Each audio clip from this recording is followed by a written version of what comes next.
Troisième épisode de cette thématique consacrée au grand traître. On a commencé avec Bernadotte, qui est quand même la figure du traître, le Judas de la Grande Armée. Puis j'ai enchaîné avec un choix plus inattendu, mais tout aussi pertinent à mon sens, à savoir Clémenceau, l'agent des Britanniques au rôle extrêmement trouble. Si vous n'avez pas vu mon épisode sur Clémenceau, n'hésitez pas, il doit pas être loin. Et bien cette fois on enchaîne avec un traître bien dégueulasse, le genre qui donne la nausée rien que d'en parler.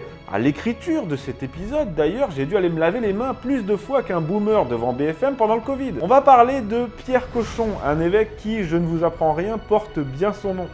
Il s'agit, d'un mec qui semble s'être tout au long de sa vie appliqué à être du mauvais côté. C'est bien sûr l'évêque de Beauvais à la solde des Bourguignons puis des Anglais qui a dirigé le procès de Jeanne d'Arc puis causé sa perte jusqu'au bûcher en 1431. Jeanne elle-même lui criera « Évêque, je meurs par vous », c'est dire à quel point il a mis du zèle, non seulement à persister dans son allégeance aux Anglais, mais aussi à faire condamner Jeanne par des procédés ignobles. C'est donc non sans dégoût, mais avec un certain plaisir tout de même, que je vais m'évertuer aujourd'hui à m'occuper de son cas. Et quand je dis cas, c'est pour être poli, et aussi pour pas qu'on s'imagine des trucs bizarres. Allez, c'est parti!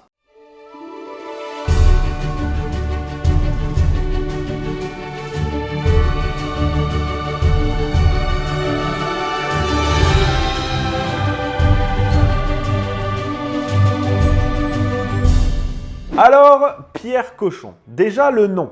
Comme disait je ne sais plus qui, le fait que l'évêque qui brûla Jeanne d'Arc s'appela Cochon est un clin d'œil formidable fait à tous les écoliers de France. Là-dessus, on est d'accord. La vie de Pierre Cochon peut se résumer assez simplement. Il a toujours été question pour lui de faire une carrière brillante, très rémunératrice. Et pour ce faire, il a toujours eu besoin de protecteurs, qu'il a trouvé d'abord chez les Bourguignons, puis chez les Anglais. Jamais chez les Français, non mais ça va pas ou quoi. Et il a toujours accompli sa mission d'évêque avec cette constante, servir les intérêts de l'ordre dominant, de celui qui lui garantissait le plus de thunes. J'ai envie de dire, bon, pourquoi pas, mais pour un évêque, un serviteur de Dieu, c'est quand même un peu problématique. Je vous épargne donc le récit de sa vie, parce qu'au fond, on s'en fout, je vous donne juste les infos principales. Il est né vers 1371 au sein d'une illustre famille bourgeoise de Reims. Il fait de hautes études, il intègre l'université de Paris, puis se range aux côtés des Bourguignons. Il devient même le conseiller du duc de Bourgogne, puis au traité de Troyes, l'infâme traité de Troyes de 1420 qui déshérite Charles VII.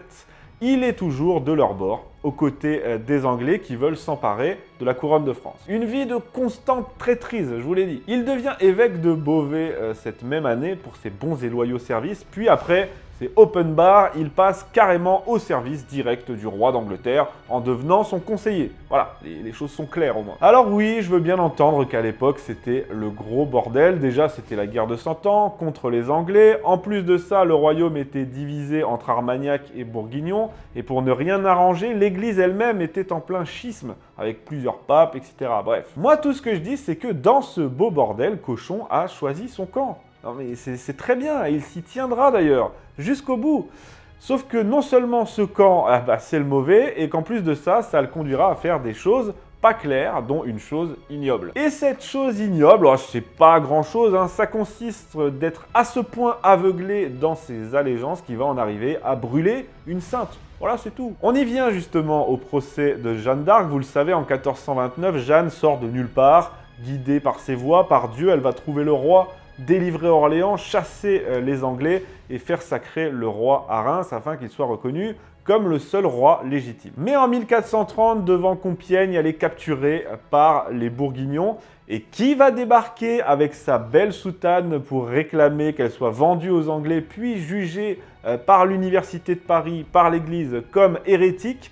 C'est notre ami Pierre Cochon, bien sûr. Il est donc chargé par les Anglais et au nom de l'Université de Paris, qui est le centre intellectuel et spirituel de la chrétienté à l'époque, de mener le procès de cette Jeanne la Pucelle. Et ses buts sont clairs. Il ne s'agit pas à aucun moment de mener un procès équitable, mais bien de servir la cause anglaise, qui est de la faire juger comme hérétique, comme sorcière, afin de décrédibiliser Charles VII. Et Cochon va tout faire pour ça. Absolument tout. Déjà, dès le début, le procès ne peut pas être équitable. Jeanne a été capturée dans le cadre d'une bataille, d'un siège. Elle est prisonnière de guerre. Que lui reproche-t-on à part d'avoir combattu? Normalement, elle est juste soumise à une rançon et basta. Mais non, là, on va décider de la faire juger comme hérétique par l'Église, histoire que les Anglais aient les mains propres aussi, le tout, tenez-vous bien, sans aucun chef d'accusation. Non seulement Jeanne n'a pas de défenseur, elle est toute seule du haut de ses 18 ans, de ses 1,60 m face à une armée de juges, mais en plus, quand le procès démarre, il n'y a aucun chef d'accusation. La mission de Cochon, c'est justement, grâce à cette parodie de procès, d'en trouver un. C'est quand même fou. C'est comme si demain, les flics venaient vous chercher chez vous, dans votre lit, et puis hop, ils vous balançaient devant un tribunal, et là, le juge vous dit « Bon, on va vous poser des questions pour voir si on a des choses à vous reprocher ou pas. » Et notons une chose, tous les clercs qui vont juger Jeanne, tous sont payés, logés et entretenus par les Anglais. Cochon le premier qui, nous dit-on, est grassement payé pour accomplir cette besogne. Et aussi, vu qu'elle est jugée par l'Église, Jeanne devrait être en prison d'église, gardée par des femmes. Sauf que là, durant tout le procès, elle est gardée en prison anglaise par des soldats anglais qui vont lui faire subir les pires insultes et violences. Tout ça sous la direction de ce porc de Cochon. Déjà, ça commence mal. Et malgré tout ça, et c'est ça qui est fabuleux et qui, mine de rien, va entretenir la légende, c'est que Jeanne va se montrer formidable, impassible, et montrer ce que Jacques Bainville appellera cet esprit de tranquille certitude. Tout au long du procès, on essaye de la piéger, de la déstabiliser. Je le répète, elle est jeune, elle est très jeune, elle est seule face à une véritable machine judiciaire. Elle ne sait ni lire ni écrire, et pourtant, elle est incroyable. Cochon commence par envoyer dans sa cellule un prêtre, Nicolas Loiseleur, qui va se faire passer pour un ami secret du roi de France, afin de faire dire des choses à Jeanne, pendant que Cochon, lui, écoute à la porte. C'est franchement honnête. On va ensuite tenter de la piéger sur plein de choses, lui faire prêter serment sans succès, lui parler de ses habits d'homme, de sujets complexes qu'elle ne maîtrise absolument pas, comme sa fidélité à l'Église, la différence entre Dieu et l'Église. Son plus grand éclat de génie, c'est quand on lui demande si elle pense être en la grâce de Dieu. Parce que là, c'est une question piège. Si elle prétend l'être, en la grâce de Dieu, ça veut dire qu'elle est orgueilleuse. Et si elle prétend ne pas l'être, c'est tout simplement qu'elle œuvre pour le démon. Donc il n'y a pas de bonne réponse à cette question. Et là, Jeanne répond simplement, magnifiquement, « Si je n'y suis, Dieu m'y mette, et si j'y suis, Dieu m'y garde. » Et les juges sont stupéfaits, sans voix. Un jour, elle dit même à Cochon, « Avant qu'il soit 7 ans, les Anglais perdront plus grand gage qu'ils ne firent devant Orléans, et ils perdront tout en France. Et ce sera par grande victoire que Dieu enverra aux Français. » Autant vous dire que quand il entend ça, le Pierre pète un câble. Jeanne est tellement incroyable devant l'auditoire qu'on finit par lui faire un procès à huis clos dans sa cellule. Un certain Jean de La Fontaine, qui n'a rien à voir avec l'auteur des fables, va être chargé de la piéger sur le fait qu'elle a porté des habits d'homme et sur le fait qu'elle semble mettre Dieu au-dessus de l'Église. Sauf que La Fontaine, qui a quand même des principes, va prendre soin de bien faire comprendre à Jeanne qu'elle doit faire très attention à ses réponses. Et résultat, Cochon va l'écarter du procès, tout comme il écarte tous les assesseurs qui progressivement se mettent à prendre parti pour Jeanne. C'est franchement honnête. Tout aussi honnête que les appels répétés de Jeanne au pape, auxquels elle a le droit et qui sont tous rejetés parce que c'est comme ça. Au final, Cochon va parvenir à rédiger 12 chefs d'accusation contre Jeanne. Il les fait envoyer à l'université de Paris en prenant soin de les bidouiller, de les truquer, de déformer les réponses de Jeanne pour la faire passer pour une sorcière animée par le diable. Et donc c'est grâce à ce document bidonné par Cochon que l'université de Paris va rendre son verdict, déclarant Jeanne apostate, menteuse, schismatique et hérétique. Comme elle reste inébranlable et ne veut pas renier ses voix, Cochon va passer la vitesse supérieure, il va lui faire miroiter des menaces de torture et finalement il va mettre en place une sinistre mise en scène. Le 24 mai 1431, on conduit Jeanne au cimetière de l'abbaye où on a fait dresser des tribunes et un bûcher.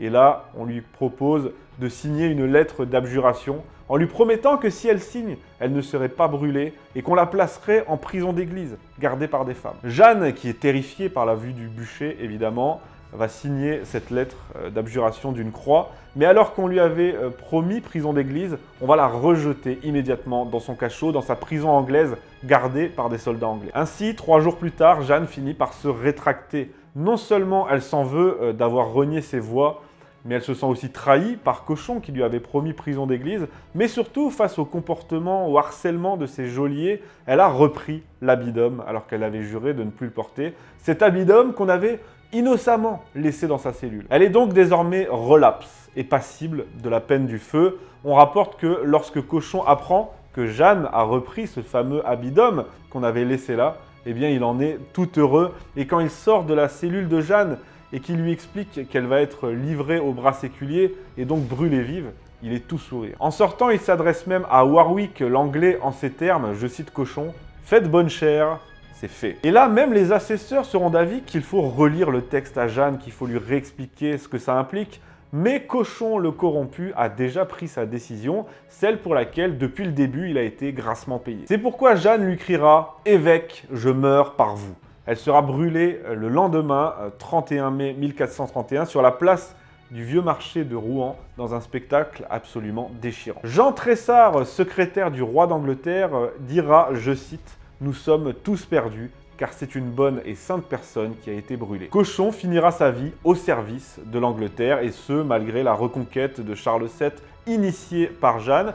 Comme je vous l'ai dit, il a au moins cette cohérence de s'être toujours appliqué avec un zèle immonde à servir du mauvais côté. Des siècles plus tard, Jeanne sera canonisée, l'erreur sera donc corrigée. Quant à Cochon, Dieu seul sait où il se trouve en ce moment. Michelet écrira à propos de lui, « Il se fit anglais, il parla anglais, Winchester sentit tout le parti qu'il pouvait tirer d'un tel homme, un évêque mendiant qui vivait à sa table, se faisant l'agent des Anglais. » Finalement, je me dis qu'il est peut-être au même endroit que Clémenceau. Merci à tous, je vous retrouve la semaine prochaine pour le dernier grand traître de cette thématique. Je pense que vous vous doutez un peu de qui il s'agit. À mardi.